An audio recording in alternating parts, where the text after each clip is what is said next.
하나님 말씀 오늘 시편입니다. 이제 다시 시편 설교를 계속하는데요. 오늘은 시편 48편을 함께 보겠습니다.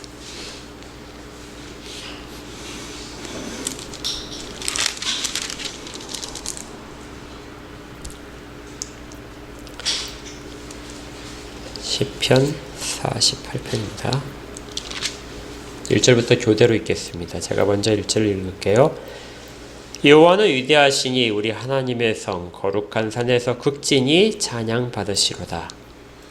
터가 높고 아름다워 온 세계가 즐거워하며 큰 왕의 성 곧 북방에 있는 시온산이 그러하도다. 하나님이 그 여러 궁중에서 자기를 요새로 알리셨도다. 왕들이 모여서 함께 지나갔으며 그들이 보고 놀라고 두려워 빨리 지나갔도다. 거기서 떨림이 그들을 사로잡으니 고통이 해산하는 여인의 고통 같도다. 주께서 동풍으로 다시스의 배를 깨뜨리시도다. 우리가 들은 대로 만군의 여호와의 성 우리 하나님의 성에서 보았나니 하나님이 이를 영원히 견고하게 하시리로다. 하나님이여 우리가 주의 전 가운데서 주의 인자하심을 생각하였나이다. 하나님이여 주의 이름과 같이 찬송도 땅끝까지 미쳤으며 주의 오른손에는 정의가 충만하였나이다. 주의 심판으로 말미암아 시온산은 기뻐하고 유다의 딸들은 즐거워할지어다. 너희는 시온을 돌면서 그곳을 둘러보고 그 망대들을 세워보아라. 그의 성벽을 자세히 보고 그의 궁전을 살펴서 후대에 전하라. 이 하나님은 영원히 우리 하나님이시니 그가 우리를 죽을 때까지 인도하시리로다. 아멘.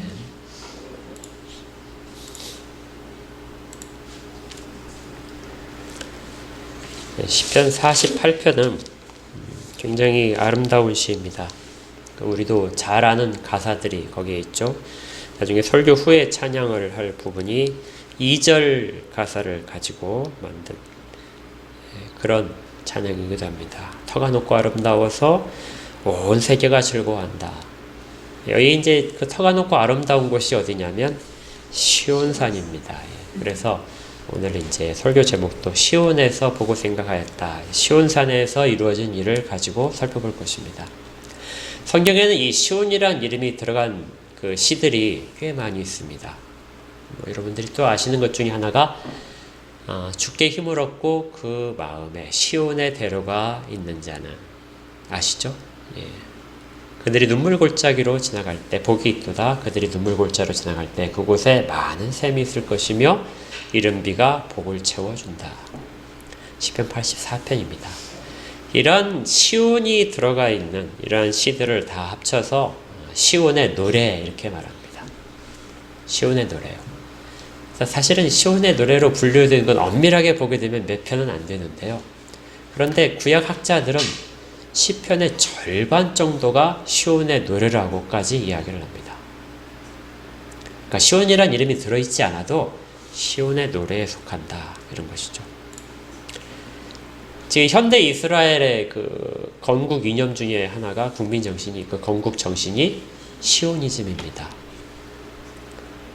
그러니까 시온은 성경뿐만이 아니라 성경 전체에도 그리고 현대에 있어서도 시온에 대한 그 모든 생각들은 정말 이스라엘 신앙에서 중요하다는 것이죠. 물론 이 시는 지금부터 3000년 전쯤에 지어진 시입니다. 고라 자손의 시라고 되어 있는 이 시를 3000년 전쯤에 누군가가 지었고 그 시를 이 시편을 다 나중에 편집한 것이 아마 바벨론 포로기 때 편집한 것으로 보는데요. 그때 그 많은 5천에서 10,000편 정도 된 시 중에서 선택을 해서 시편을 편찬을 하거든요. 그 중에 특별하게 시온의 시로서, 시온의 노래로서 들어온 시 중에 하나가 되죠. 그리고 지금 그것을 많은 사람들이, 그리고 현대 교회들이 읽고 있는 것입니다.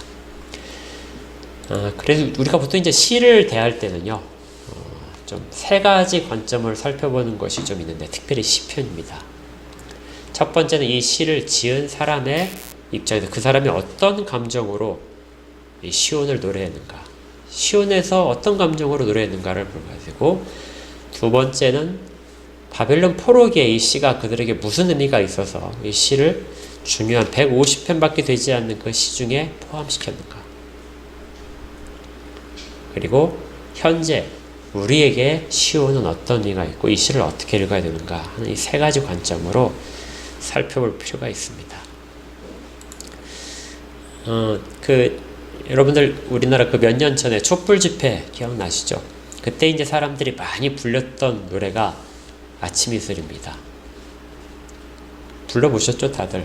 예, 옛날에 이제 한 30년 전에 다 부르셨고, 이제 요즘 들어서, 예? 이제 잘 모르시죠? 아침 이슬이라는 대표적인 노래가 있습니다. 근데 이제 뭐 민주화 운동의 상징처럼 된 노래인데 그 노래를 지은 그 작사 작곡가가 김민기 씨라고 합니다. 이게 김민기 씨가 이제 방송에 전혀 출연하지 않다가 한때 이제 뉴스 시간에 출연해서 인터뷰를 한 20분 했어요. 정말 방송을 두려워할 정도로 출연을 하는 그런 분인데 이제 그 앵커가 김민기 씨한테 이제 질문을 했습니다. 사람들이 당신의 노래를 그렇게 30년 뭐지 한 40년쯤 지난 노래들을 그렇게 계속해서 부르는 거에 대해서 당신이 어떻게 느껴집니까? 이렇게 물었어요. 그때 뭐 사람들이 많이 떼창을 하는데 어떤 감동을 받았습니까? 이런 이제 이야기를 물어보니까 그게 참 멋있는 말을 해요.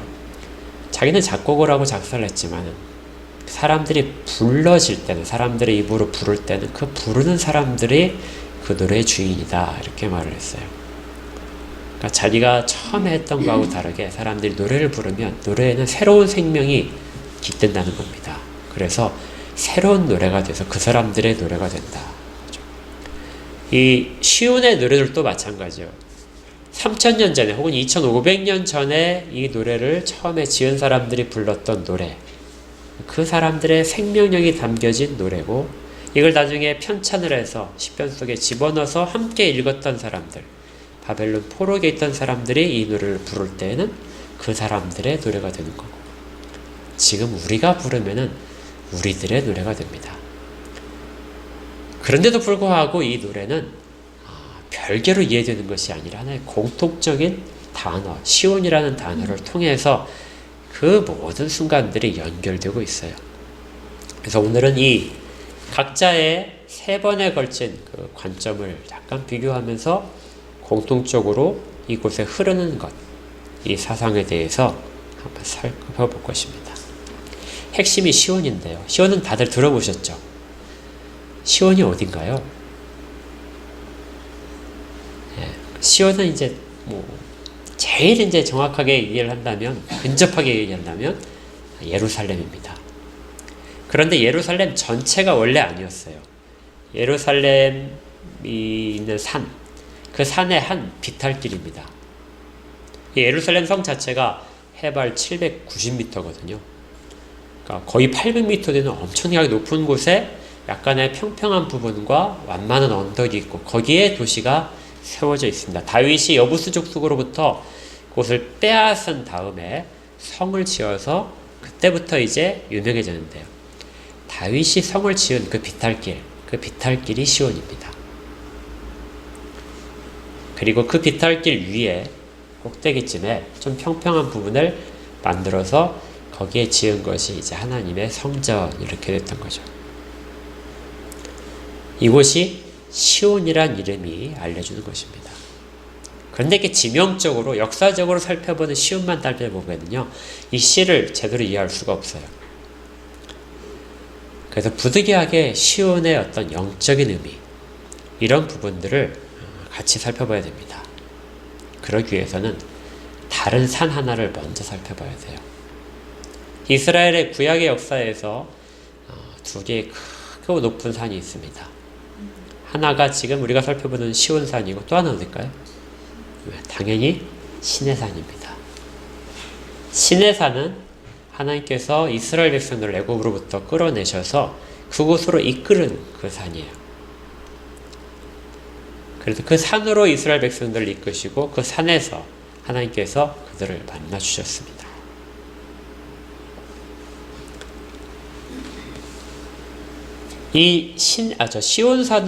시내산으로 하나님께서 이스라엘 백성을 이끌어 가신 다음에 그때 하나님은 이전에 하나님께서 이 땅에 나타나시는 방법과 아주 다른 방법으로 역사하세요.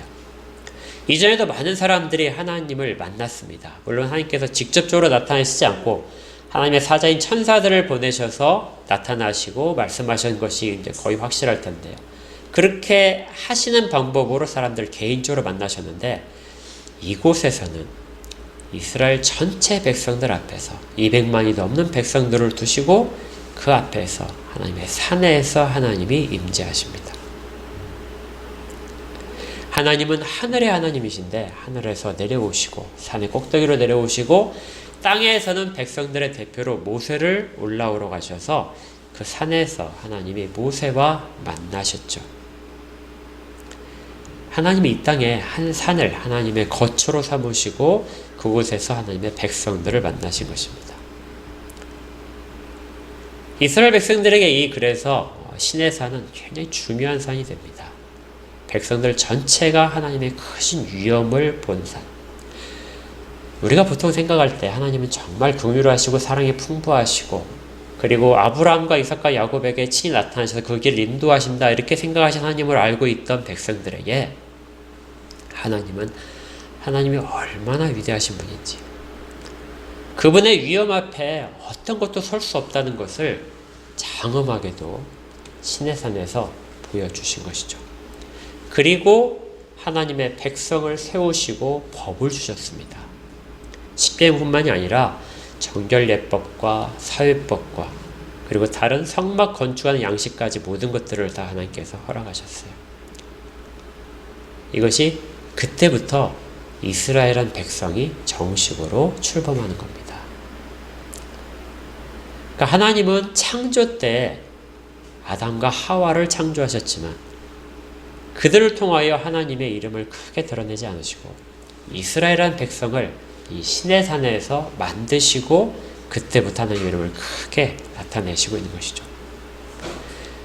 그래서 이스라엘 백성들에게 이 시내산은 자기들의 탄생지입니다.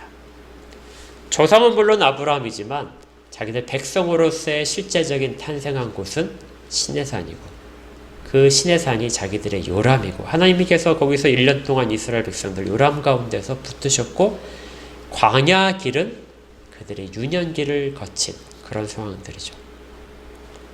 이스라엘 백성들의 어린 시절을 돌이켜 본다면 항상 시내산을 떠올리게 됩니다. 우리 교회가 현대에 있어서 가끔 그런 말씀을 듣잖아요. 초대교회로 돌아가자.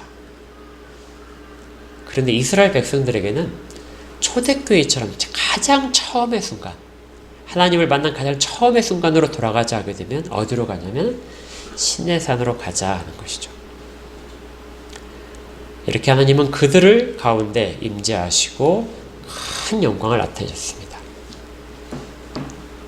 그런데 하나 꼭 기억해야 될 것이 있습니다. 이 시내산을 떠올릴 때 기억할 것이 하나님은 이 땅 가운데 내려오셨지만 이스라엘 백성 가운데 거하시지는 못하셨어요.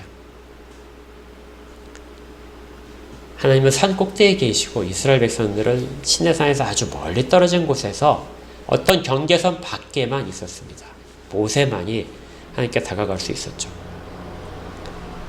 그리고 이 거리는 결코 좁혀지지 않았습니다. 한번 잘 생각해 보세요. 시내산이 하나님의 산이고 하나님의 처소라고 생각을 했는데 나중에 이스라엘 백성들은 가나안 땅으로 들어갔습니다.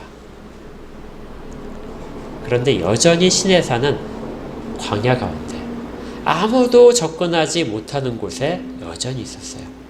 그리고 그곳에 하나님은 여전히 계셨습니다. 아무도 시내산을 다시 찾지 않았어요. 그래서 결국 시내산이 어디 있는지 사람들이 잊어버렸습니다. 놀라운 일이죠. 하나님이 이스라엘 백성을 태동시킨 그 산인데도 불구하고 아무도 찾지 않았기 때문에 그 산이 어디 있는지를 다 잊어버린 것입니다. 이것은 하나님의 의도하신 것 같아요.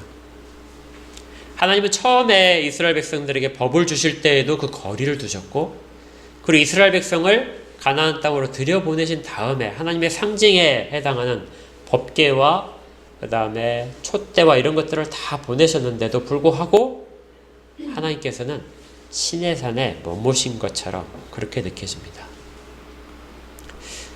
어떤 분들은 그렇게 이해를 하더라고요. 하나님은 이스라엘 백성 가운데, 이 땅 가운데 어떤 정치적이고 어떤 역사적이고 사회적인 것들을 다 허락하시고 규제를 하시면서도 그 가운데 함께 하실 수 없었다.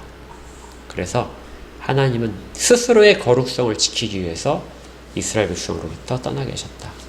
하나님은 정치적인 대상으로 휩쓸리지 않기 위해서 온 사람들의 맹목적인 그 의지함으로부터 벗어나기 위해서 시내산에 머무르셨다. 또한 하나님께서는 이스라엘 백성들이 어느 누구도 모세 외에는 나중에 이제 엘리야가 가긴 하지만 어떤 누구도 하나님의 산인 시내산에 올라오지 않도록 하셨습니다. 시내산에 오르는 자는 하나님과 비슷한 자가 되는 거예요. 그래서 이것을 하나님은 다른 왕들을 허락하지 않으셨다. 이렇게 이해를 할 수도 있습니다. 또한 하나님은 이스라엘 백성에게 왕국을 허락하시기 전에 가장 그들의 정체성을 먼저 선포하시는데요. 그들은 하나님의 백성으로서 세워져야 됐어요. 우린 누구나가 다 높아지기를 원합니다. 그래서 모세가 하나님을 독대한 것처럼 우리도 하나님을 독대할 수 있기를 바라요. 시내산에 올라가서 하나님과 가까이 가고 그렇게 함으로써 내가 다른 사람보다 더 훌륭해지고 특별해지는, 그래서 하나님이 나를 왕으로 삼으시기를 그렇게 사실은 원합니다. 그래서 필요한 것들을 다 공급하시면 좋겠다는데요. 그 전에 이스라엘 백성들은 가나안 땅을 차지해서 그것들을 통하여서 큰 영광을 누리기 전에 먼저 뭘 해야 되냐면 저 멀리에서 하나님 앞에서 엎드려야 되는 거죠. 다윗도 왕이 되기 전에 하나님의 작은 백성으로서 서야 됐습니다. 겸손하고 어린 자, 내가 무엇이건데 하나님이 나를 쓰셨습니까? 이렇게 말을 할 정도로 겸손함을 통하지 않고서는 높은 자리에 갈 수가 없는 거죠. 이게 이제 우리 신앙의 순차적이고 체계적인 단계입니다. 하나님 앞에서 먼저 겸손한 자, 하나님께만 순종하는 자, 그렇게 되면 그 다음에 하나님이 그를 스스로 높아지도록 만들어 주십니다. 이게 이제 그 시내산에 대한 하나님의 간섭하심이고 그때부터 출범한 이스라엘인 것이죠. 그런데 이 시내산에 대한 그 가장 상징적인 것이 이스라엘 백성이 시내산을 떠나서 가나안 땅에 들어감에도 불구하고 계속해서 가지고 가면서 시내산에 대한 것을 잊지 않도록 하나님이 하셨습니다. 그것이 장막이고 법궤죠. 그리고 지성소 앞에, 성소에 들어가게 되면 지성소 앞에 촛불을 하는 등대가 있었죠. 기억나시죠? 우리 나중에 그 전에 신명기 할 때도 봤고 그랬는데 계시록에서도 잠깐 나왔습니다. 메노라라고 하는 7개의 가지가 있고 거기에 등에 있어서 불이 꺼지지 않도록 하라. 이것이 제사장들의 임무 중에 하나였죠. 그 이미지가 사실은 시내산에서 이스라엘 백성들 앞에 나타나셨던 떨기나무에 붙어있는 불을 상징합니다.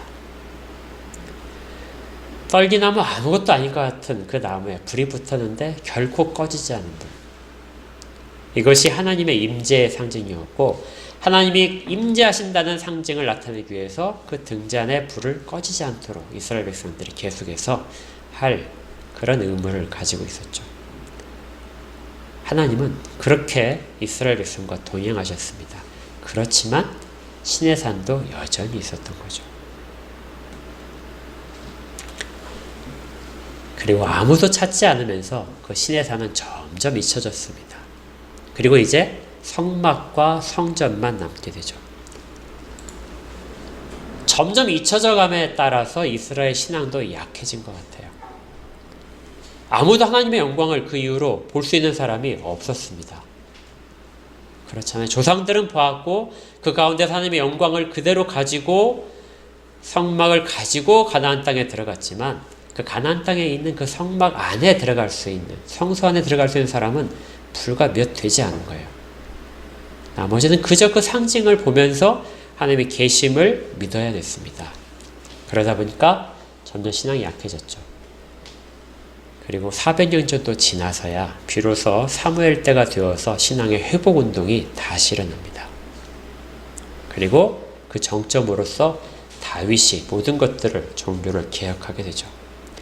이때 비로소 신의 산을 대체하면서 등장한 것이 시온산입니다. 하나님의 거룩한 성전이 있는 곳. 그래서 그곳을 하나님의 집이 있다 이렇게 말하죠.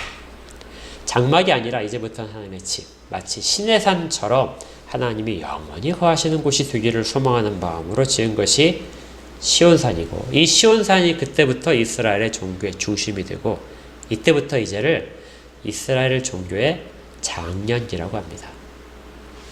이전까지 신의 산에 있었던 그 의지하던 것들이 유년이라면, 이제 이스라엘 신앙은 시온산을 중심으로 장성한 신앙을 보여주는 것이고요. 그걸 가져온 것이 다윗입니다. 다윗의 신앙을 바로 시온산 신앙으로 연결시키게 되는 것이죠. 그런데 단순히 어떤 그 지역에 따라서 시온산으로 옮겨왔다 이렇게 말하는 것보다도 이스라엘 백성은 이제 더 많은 것들을 생각하게 됩니다. 이전까지 하나님은 떨어져 계신 분이었어요. 우리가 찬양을 할 때 하나님이 나와 함께 계신다, 내 마음속에 들어와 계신다, 나를 살피고 계신다, 이런 모든 것들은 사실은 이 시온산의 개념이 나온 이후에부터 구체적으로 된 것입니다. 생각해 보세요. 우리 사무엘서 볼 때도 한나가 기도할 때, 성전에 가서 그 기도할 때 하나님이 돌보지 않으신다, 이렇게 원망하는 마음부터 시작하잖아요. 모든 사람들이 다 그렇게 생각을 할 수밖에 없는 상황인데, 그것이 신의 산에 발언한 신앙인데, 시온산에 다윗의 신앙이 등장함으로부터 이스라엘 백성들은 하나님이 우리와 함께 계신다, 나를 계속해서 보고 계신다, 그리고 나를 인도하신다는 신앙을 조금씩 구체적으로 나타내게 된 것입니다. 하나님은 이스라엘 가나안 땅 밖에 있는 하나님이 더 이상 아니고 이스라엘에 들어와 계신 하나님, 내 바로 옆에 계신 하나님, 그리고 나를 간섭하시고 긍휼을 베푸신 하나님으로 그렇게 되기 시작한 것이죠. 그래서 시온산을 이야기할 때의 신앙은 신의 산과는 완전히 다릅니다. 그리고 하나님도 그 백성들에게 다른 모습을 요구하기 시작하시는 거예요. 이 48편에서 이제 그런 배경적인 의미를 보시고 나서 그 시온산 속에서 지금 고라 자손 중에 한 사람이 이 시를 이야기를 하고 있는 겁니다. 어떤 식으로 이야기를 하냐면 첫 번째 1절에 보니까요, 이렇게 시작을 합니다. 여호와는 위대하시니 우리 하나님의 성 거룩한 산에서 극진히 찬양을 받으시리다. 지금 우리가 서 있는 이 산에서 하나님이 계시는데 그분은 정말 위대하신 분이다. 어떤 찬양을 드려도 항상 부족한 분이다. 그러면서 2절에 터가 높고 아름답다. 이 시온산은 터가 높고 아름답다고 노래합니다. 분명히 이 시온산이 있는 예루살렘은 아까 말씀드렸지만 해발 790m요. 800m나 되는 곳에 성이 건설되어 있고 하나님의 신전이 있습니다. 그러니까 굉장히 높은 곳에 있는 도시죠. 그래서 터가 높습니다. 그리고 그곳을 바라보는 모든 자들이 아름답다고 노래하는 겁니다. 그런데 여기 이제 특별한 표현 하나가 나오는데요. 온 세계가 즐거워하며 큰 왕의 성 곧 북방에 있는 시온산이 그러하다. 시온산은 가나안 땅의 아랫부분에 있어요.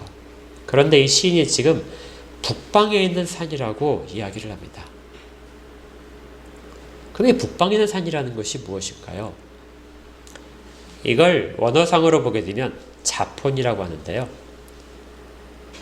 이 성경에는 이제 자폰이 나오지 않지만 북방이라는 단어로 해석이 되지만 이 당시의 근동 지방에, 그러니까 뭐 바벨론 이쪽의 모든 지역의 그 신화에 보게 되면 공통적으로 북쪽, 제일 북쪽 끝에, 땅의 제일 북쪽 끝에 아주 높은 산이 있고 그 산의 이름이 자폰입니다. 그 산 꼭대기가 구름을 뚫고 올라가 있고 그 꼭대기에서 신들이 회의를 한다.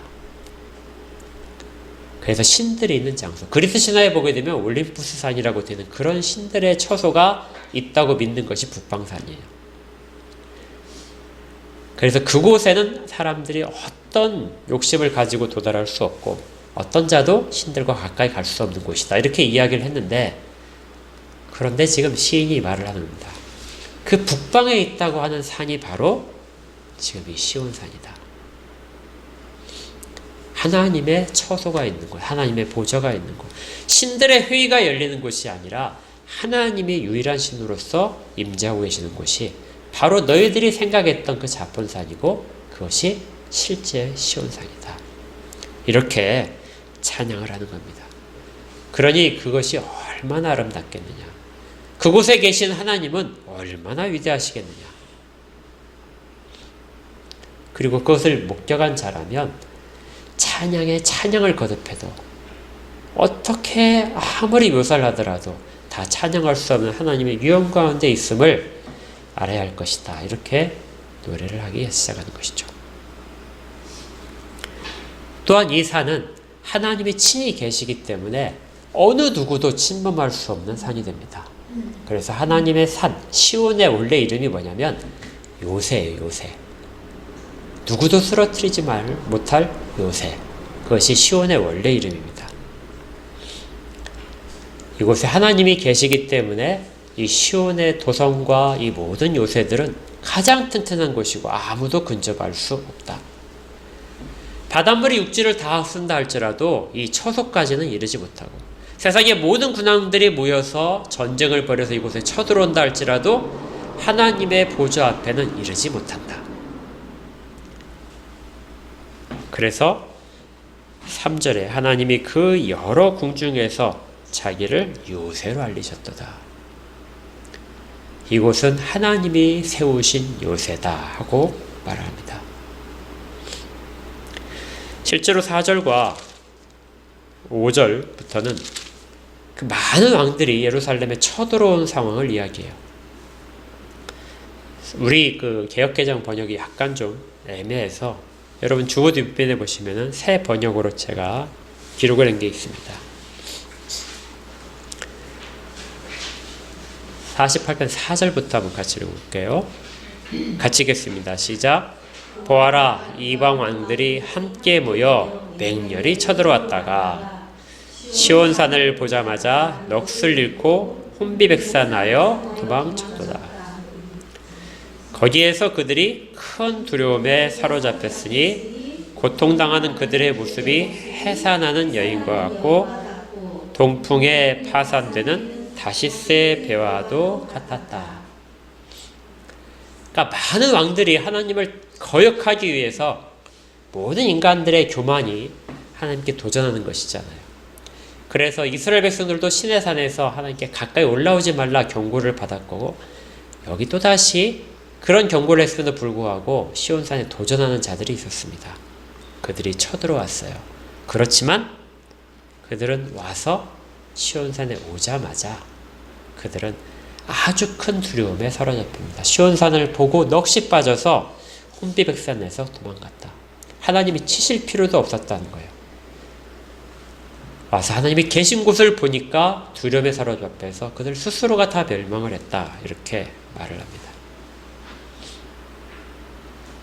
이것이 시온산의 이 시인이 지금 노래하고 있는 정체성이에요.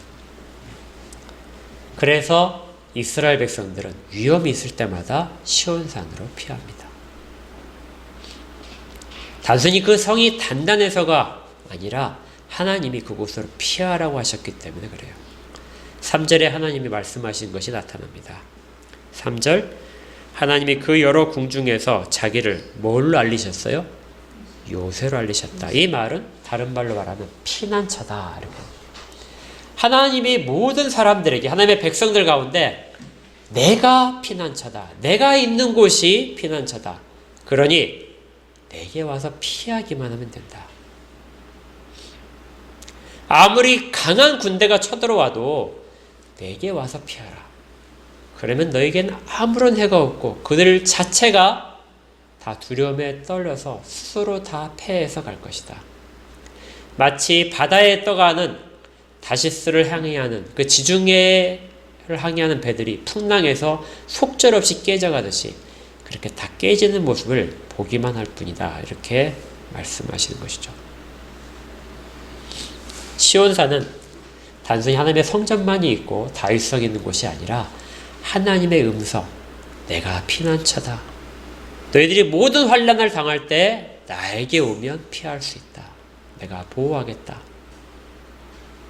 어미새가 날개 그늘 안에 폭풍우를 피하도록 새끼들을 감추듯이 그렇게 피할 수 있는 곳이 시온산이 되는 겁니다. 가나안 땅으로 보내놓고 아무것도 하지 않으시는 것이 아니라 이제는 내가 너희들 가운데서 너희를 친히 덮고 있는 자다. 이것을 오랜 역사 동안 이스라엘 백성들은 실제로 체험을 합니다. 8절에 보니까 이렇게 되어 있어요. 우리가 들은 대로 만군의 여호와의 성, 우리 하나님의 성에서 보았나이다. 이 이야기는 조상들도 그렇게 알고 피할 때마다 하나님의 보호하심과 건지심을 체험을 해왔습니다. 그래서 후대 사람들에게 늘 그렇게 전했죠. 그래서 후대는 반드시 하나님이 그렇게 하신 것을 들었습니다. 하나님은 늘 그렇게 하셨어요. 이 신앙이 들음에서 나온다는 말이 굉장히 중요하죠. 로마서 8장에서도 여러분들이 잘 아시듯이 그러므로 믿음은 들음에서 난다. 누군가가 자기가 체험한 신앙을 전해줍니다. 단순히 허황되게 지어낸 이야기가 아니라 각자가 겪은 일들이 다른 사람에게 들려지는 것이죠. 시편 44편에서도 우리가 이거 했었는데요. 8절에 하나님이여 주께서 우리 조상들의 날 곧 옛날에 행하신 일을 그들이 우리에게 일러주매 우리 귀로 들었나이다. 이 시온도 마찬가지예요. 내가 피난처니 나에게 와서 피하라 하신 그 이야기를 조상들이 다윗이 경험을 하고 그것을 계속해서 들려준 것입니다. 그리고 지금 시온산에서 이 시인이 그 이야기를 생각을 하는 거예요. 그리고 나서 이야기하는 것이 8절에 우리가 들은 대로 만군의 여호와의 성, 우리 하나님의 성에서 보았나이다. 지금 이 시인도 뭐예요? 그걸 그대로 보고 있는 겁니다. 내가 지금 경험을 하고 있습니다. 하나님이 피난처라고 하신 음성을 듣고 내가 모든 환난 중에서 하나님께로 피하였더니 적들이 다 물러갔습니다. 이걸 내가 지금 보고 있습니다. 하고 이야기합니다. 그리고 나만이 아니라 이 견고함은, 이 모든 피하는 자들 견고하게 보호하심은 영원히 이루어질 것입니다. 오늘 제목에서 시온에서 본 것이라는 제목이 하나 있었죠. 시온은 하나님의 보호하심, 하나님의 위대하심, 하나님이 얼마나 견고하신가, 어떤 권세도 하나님을 침범하지 못한다는 것을 보게 하시는 것입니다. 그런데 9절에서 이 시인은 거기에 머물지 않아요. 하나님이 우리가 주의 전 가운데서 생각을 하게 되었습니다. 이 시인이 지금 뭐 하고 있어요? 생각을 하고 있어요. 듣고 보고 그 다음에 생각을 합니다. 그런데 그 생각한 내용이 뭐냐면 주의 인자하심이에요.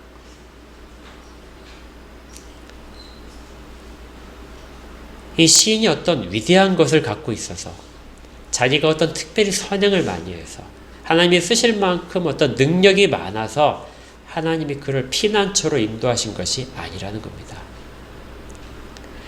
단순히 피하라는 말을 듣고 내가 피난처라는 말을 믿고 그 가운데 피했기 때문에 이 시인은 그 모든 위기를 넘길 수 있었습니다. 그리고 그것을 전적으로 하나님의 인자하심이다 이렇게 발견하고 있죠. 사실 우리가 지나오면서 어떤 위협들, 어려움들, 이런 환난 가운데 있을 때 우리가 피할 수 있었던 것은 우리가 주께 피했기 때문이 아니라 하나님이 긍휼을 베푸셨기 때문입니다. 아까 처음에 시내산을 말씀드렸잖아요. 시내산에서 하나님이 하나님의 백성을 삼으셨지만 아무도 하나님께 피할 수는 없었습니다. 아무도 가지 못했어요. 그래서 멀리 떨어져서 도우심을 구할 수밖에 없었어요.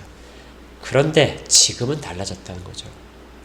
하나님이 성을 베푸시고 성문을 여시고 그 가운데 들어오는 모든 자들을 안전하게 보호하고 계신다는 것입니다.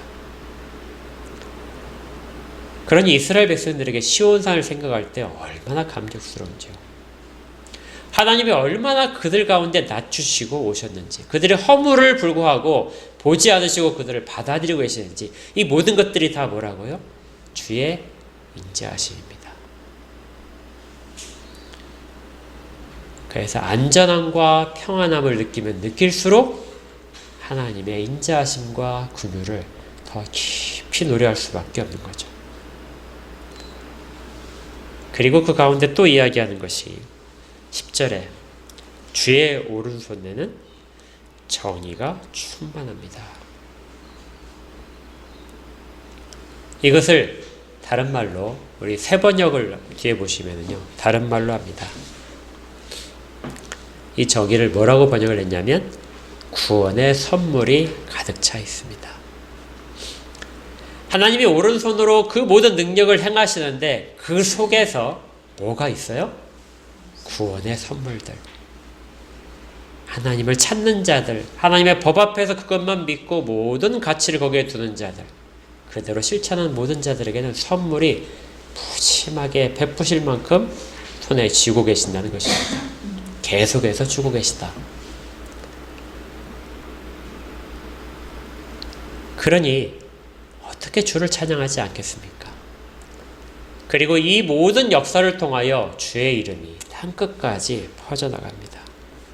10절에 주의 이름과 같이 찬송도 땅끝까지 퍼져나갑니다. 하나님께 피한 자들의 역사를 통하여 땅끝까지 하나님의 위대하심이 전파되고, 그리고 그것들을 믿는 자, 여전히 하나님의 보좌가 시온에 있다는 걸 믿는 자마다 찬양을 한다. 땅끝까지 이 모든 일들이 전해질 것입니다. 그리고 그것들이 닿는 곳마다 기쁨이 넘쳐날 것이죠.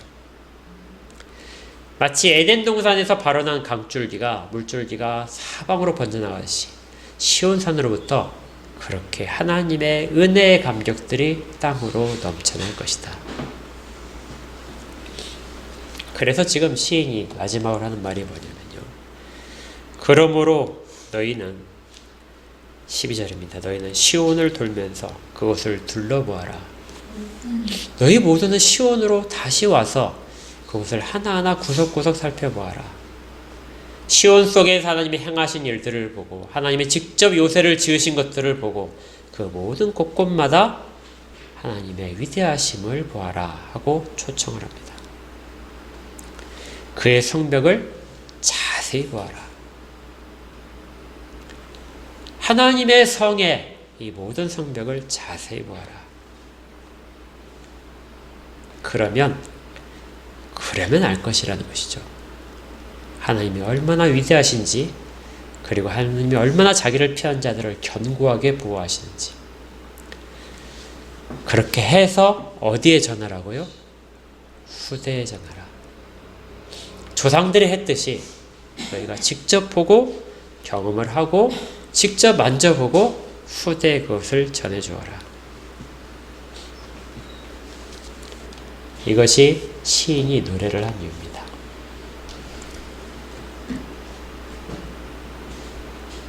이때부터 시간이 한참 지나서 바벨론의 사람들은 포로로 갔죠. 이 예루살렘도 다 없어졌습니다. 성벽도 없어졌습니다. 근데 그런 상태에서 바벨론에 포로 간 이 사람들이 시들을 정리하면서 이 시를 받아들고 아마 울었을 겁니다. 우리가 왜 하나님께 피하지 못했을까? 그리고 왜 우리가 그 성벽이 무너지도록, 하나님의 버림을 받도록 그렇게 할 수밖에 없었을까? 그 하나님의 마음을 느끼고, 그리고 그때로 돌아가기를 깊이 사모했을 겁니다. 이것이 이 시를 시편 속에 집어넣은 이유죠. 후대에 전해지지 못했기 때문에, 성벽을 와서 보지 못하게 하고 전해지 못했기 때문에 우리는 그렇게 되었다. 눈으로 보이는 성벽이 아니라 시온에 담긴 그 본래 모습을 잊어버린 겁니다. 마치 신의 산을 잊어버렸듯이요. 시온산을 잊어버리자 후대에 전하지 못하자 다 끊어졌던 것이죠. 그래서 다시 돌아가기를 사모하는 마음으로 이 시를 포로기에 있던 사람들이 부르기 시작했습니다.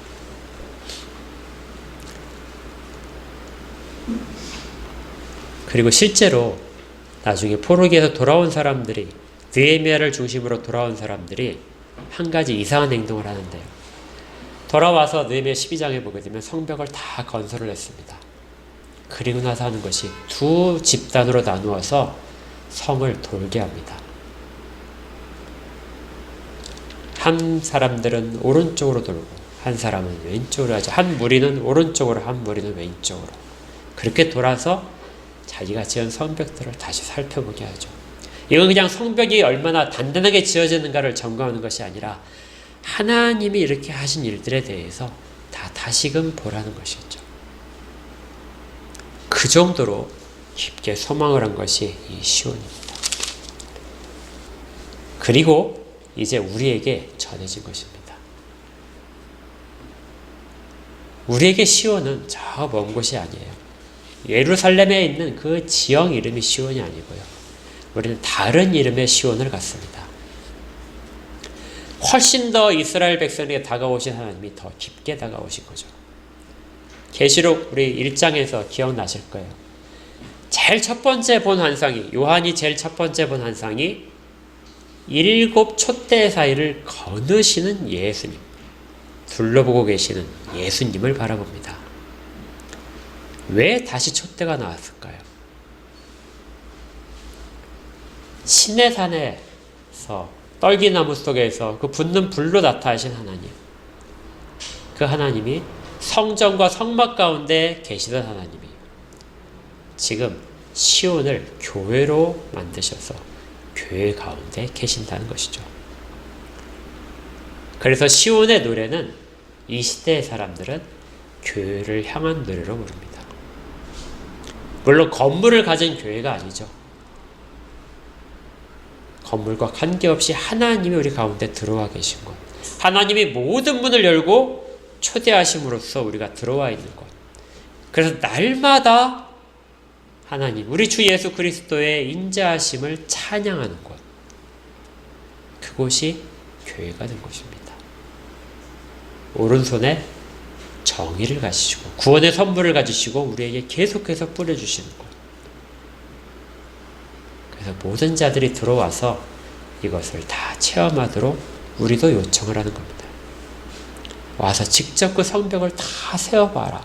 벽돌을 만져보고 그 요새 단단한 하나님의 보호하심, 피난처가 된다고 누구든지 와서 피하라고 하는 그 음성을 들으라고 이야기를 하는 것이죠. 그래서 존 오웬은 이 성벽에 대해서 주석하면서 이렇게 성벽은 5가지다 이렇게 이야기를 했습니다. 첫 번째는 교회의 왕 되시고 시온의 왕이신 예수 그리스도다. 두 번째는 허다한 하나님의 약속들이다. 이미 주어진 하나님의 약속들이 다 성벽이다. 그것을 직접 한번 다 손으로 만지듯이 다 그렇게 자세히 살펴봐라. 그 다음에 현재 교회를 붙들고 계시는 하나님의 섬세한 섭니다. 그리고 우리 가운데 임하신 하나님의 특별한 임재다. 우리에게 베풀어 주시는 긍휼과 인자하십니다. 그리고 앞으로도 계속될 언약이다. 우리가 자식들에게 많은 말들을 해줘야 되는데요. 그 중에 하나가 바로 이것일 것입니다. 정말 시온산에 와서 그 성벽을 다 만져보아라. 우리가 경험했고 우리가 쭉 해서 받아들였고 그리고 내가 보고 경험한 거, 내가 생각해서 얻은 결론들, 그것들을 다 들려줄 테니까 와서 직접 네 손으로 와서 만져보고 피난처가 되신 하나님을 체험하라. 나중에 정말 힘든 일이 있을 때, 정말 아무것도 세상에서 도움이 없을 때, 그때 네가 막 쓰러질 때, 그럴 때 이거 하나만 기억해라. 하나님은 요새시다. 하나님은 피난처시다. 이것이 이스라엘 백성들을 2000년이 넘도록 흩어져 있는 모든 사람들을 지탱했던 것이고 다시금 돌아오게 만든 것입니다. 그리고 교회도 그 이야기를 계속해서 하는 것이죠. 그리고 관통하는 사상이 있습니다.